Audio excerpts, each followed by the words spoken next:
أمراض الميكوبلازما في الطيور. مايكوبلازموسيس. مايكوبلازما.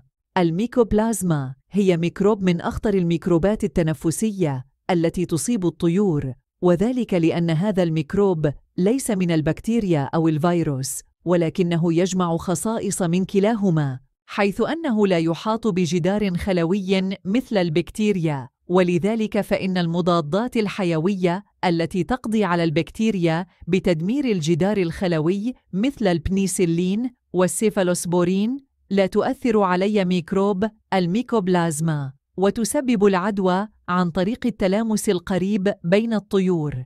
تتوغل داخل الجهاز التنفسي والتناسلي، وتستطيع الانتقال عبر الدم إلى المفاصل والدماغ. أعراض الميكوبلازما لدى الطيور. الأعراض معظمها تنفسية، تشمل: 1. التهاب ملتحمة العين، طبقة العين البيضاء مصحوب بسيلان حول العين، دموع أو قيح. 2. التهاب الجيوب الأنفية. 3. التهاب مخاطية الأنف، الفتحات الأنفية مصحوبة بسيلان أنفي وعطاس. 4. التهاب المفاصل بسبب انتشار البكتيريا في الدم ونقلها إلى المفاصل وأعضاء أخرى كالدماغ. 5. ضعف أو نقصان في نمو الطائر وفقدان الوزن. 6. في الحالات المتقدمة تلتهب الرئتين والأكياس الهوائية، مما يؤدي إلى صعوبة في التنفس. 7. قد تسبب الميكوبلازما العرج، صعوبة في المشي في الطيور، وأخيراً نفوق وموت الطيور. للوقاية وعلاج أمراض الميكوبلازما: دمعة العين، منتا أروم. المنتا أروم يعتبر منتج المنتا أروم من إنتاج شركة المتحدون لإضافات الأعلاف.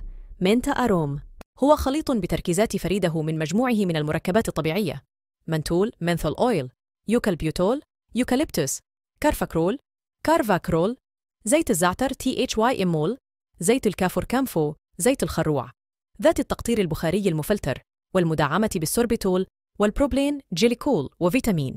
لذلك هو المنتج الأمثل فالوقاية من أمراض الميكوبلازما.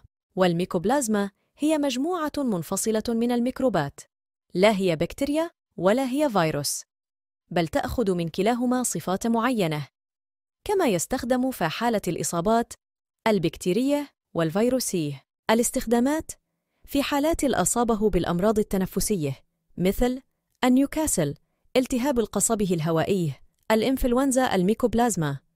بعد التحصينات التنفسية: في حالات حدوث العطس، التشمه في القطيع نتيجه لسوء التهويه.